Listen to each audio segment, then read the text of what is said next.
होने जा रही है। साथ ही साथ वो तारीखों का लिस्ट भी आप देख पाएंगे जिन तारीखों में हमको सतर्क रहने की आवश्यकता भी रहेगी। क्या उपाय इस महीने हमको करने चाहिए, किस उपाय के माध्यम से इस महीने को हम सर्वश्रेष्ठ बना सकते हैं, सिर्फ एक उपाय आपको बताने भी जा रहे हैं। लेकिन इससे पहले आइए समझते हैं कि अगस्त 2025 में ग्रह गोचरों के आधार पर कैसा होगा आपका स्वास्थ्य, आपका धन, नौकरी, व्यापार, लाभ और भाग्योन्नति। सबसे पहले शुरुआत करते हैं हमारे स्वास्थ्य से। ध्यान दीजिएगा, इस महीने के शुरुआत में ही सूर्य बुध का बुधादित्य राजयोग कर्क राशि के अपने लग्न पर, अपने राशि पर ही विद्यमान है।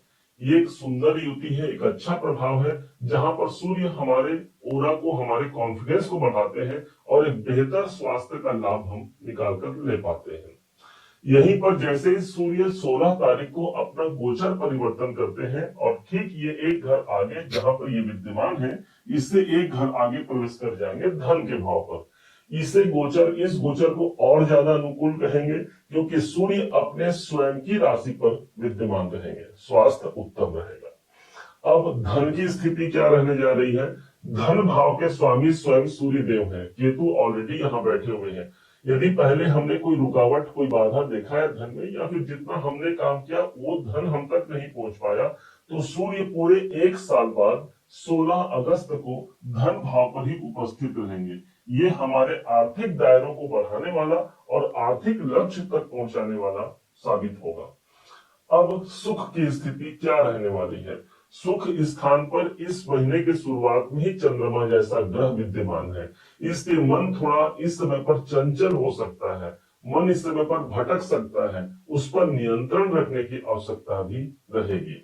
सुख के स्वामी बनते हैं ये शुक्रेश बनते हैं, शुक्राचार्य जी बनते हैं, और शुक्र की स्थिति 12वें घर पर है। 20 तारीख के बाद शुक्र 12वें घर को छोड़ करके आपके अपने राशि पर ही उपस्थित हो जाएंगे। इसलिए ये समय एक बेहतर समय रहेगा, खासकर 20 तारीख के बाद का समय, जहां पर आप मानसिक स्थिति को देख पाएंगे। एक सुंदर जो आप कार्य करना चाह रहे हैं उस कार्य के प्रति आपकी जागृति बढ़ती है और वो कार्य आपका सज जाता है, जिससे हमको मानसिक शांति की प्राप्ति सबसे ज्यादा होने जा रही है। यहीं पर जो विद्यार्थी शिक्षा प्राप्त कर रहे हैं तो शिक्षा भाव के स्वामी मंगल है और मंगल की स्थिति पूरे इस महीने हमको प्राप्त होने जा रही है तीसरे घर पर। अच्छी बात यह हो गई कि मंगल स्वयं तीसरे भाव के कारक होते हैं। हमारा स्वयं आत्मविश्वास इस समय पर मजबूत होता है। हम अपने शिक्षा को प्राप्त करने के लिए जो परिश्रम करते हैं, जो प्रयास करते हैं, वो हमारे कॉन्फिडेंस को पार करते हुए हमारे जीवन में लाभ के अवसर को प्रकाशित करा पाएगा। मंगल जहां होता है वहां एनर्जी होती है और अपने से 11वें घर पर मौजूद है, इसलिए शिक्षा का लाभ हम ले पाते हैं। अब आते हैं आपके नौकरी, सबसे महत्वपूर्ण नौकरी का भाव। देवगुरु बृहस्पति इस भाव के स्वामी बनते हैं और इस महीने ठीक 13 अगस्त का वो डेट आता है जब देवगुरु बृहस्पति की दृष्टि ऑलरेडी पड़ रही है छठे भाव पर और 13 तारीख को ये पुनर्वसु नक्षत्र पर प्रवेश कर जाएंगे, अपने स्वयं के नक्षत्र पर आ जाएंगे। अब जो लोग अपना नौकरी परिवर्तन करना चाहते हैं, कोई चेंज का स्थान देखना चाह रहे हैं, नौकरी में कोई दूसरे जॉब पर हम स्विच करना चाह रहे हैं, तो हाँ, गुरु की दृष्टि नक्षत्रों के माध्यम से भी उसकी पुष्टि करता है। गुरु वैसे भी देखा जाए तो छठे भाव पर गुरु की दृष्टि पड़ना, स्वयं के अपने घर पर पड़ना नौकरी को बिगाड़ेगा नहीं। यदि आप चेंज करना नहीं भी चाह रहे हैं तो जिस जॉब में है वो जॉब आपका सुरक्षित है, कोई नवीनीकरण, कोई नया वहां से आपको पदोन्नति के अवसर मिल सकते हैं। 13 अगस्त से लेकर के 5 दिसंबर तक का योग रहेगा जब तक देवगुरु बृहस्पति की दृष्टि नौकरी के घर पर विद्यमान रहेगी।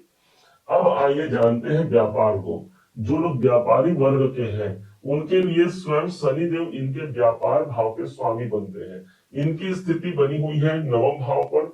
शनिदेव इस समय पर वक्री भी चल रहे हैं, तो यहाँ ऐसा नहीं कि व्यापार हमारा साथ नहीं दे रहा है, शनि वक्री चल रहे हैं, तो जो डील हमने छोड़ दिया था वो डील पुनः फिर से हमको प्राप्त हो सकता है। जो क्लाइंट हमसे चला गया था हो सकता है वो क्लाइंट फिर से इस समय पर आपसे जुड़ जाए और आपके व्यापार को एक प्रगति के मार्ग तक प्रकाशित करा पाए।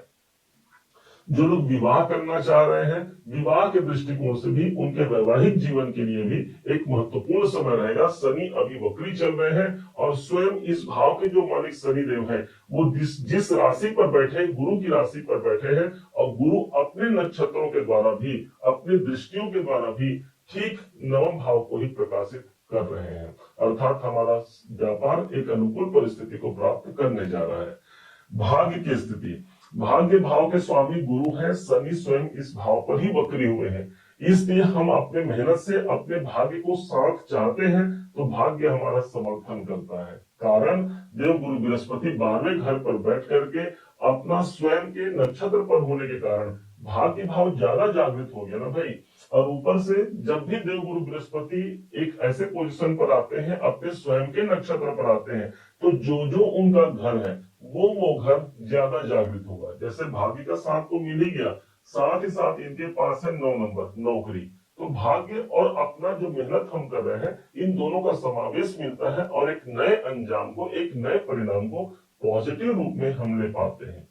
अब आइए जानते हैं कैरियर।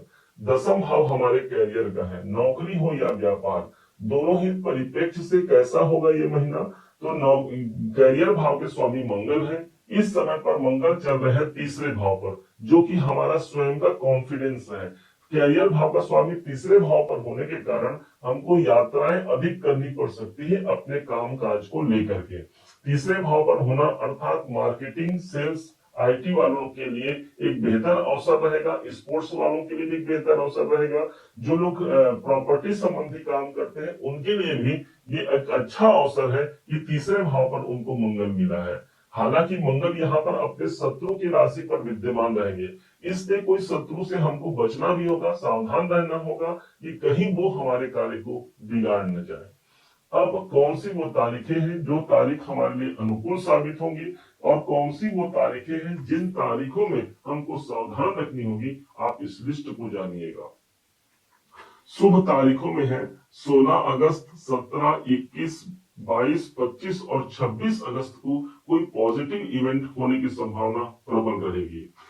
इसके अलावा 1, 2, 10, 11, 19 और 28 तारीख को हमको सतर्क भी रहने की आवश्यकता रहेगी।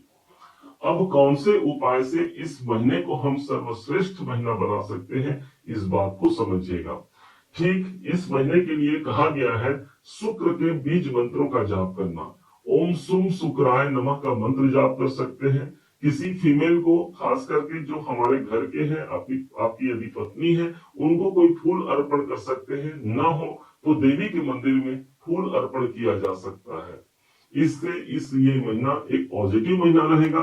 धन धान्य की वृद्धि ही नहीं बल्कि एक सुखद अवसर की प्राप्ति भी इस महीने होने जा रही है। उम्मीद है आप सबने इसे समझा, आप सबने इसे जाना है। यदि आपने इसे समझा है, जाना है, मेरे समझाने का प्रयास यदि आपको सार्थक लगा हो, मेरे समझाने का तरीका यदि आपको सार्थक लगा हो, तो हर बार की भांति इस बार भी अपना प्यार भरा लाइक और कमेंट करना कभी मत भूलिएगा। और हाँ, यदि अभी तक आपने चैनल को सब्सक्राइब नहीं किया है, सब्सक्राइब जरूर कीजिएगा। पुनः एक बार फिर आप सभी का दिवस बहुत मंगलमय हो, इन्हीं शुभकामनाओं के साथ। जय श्री राम।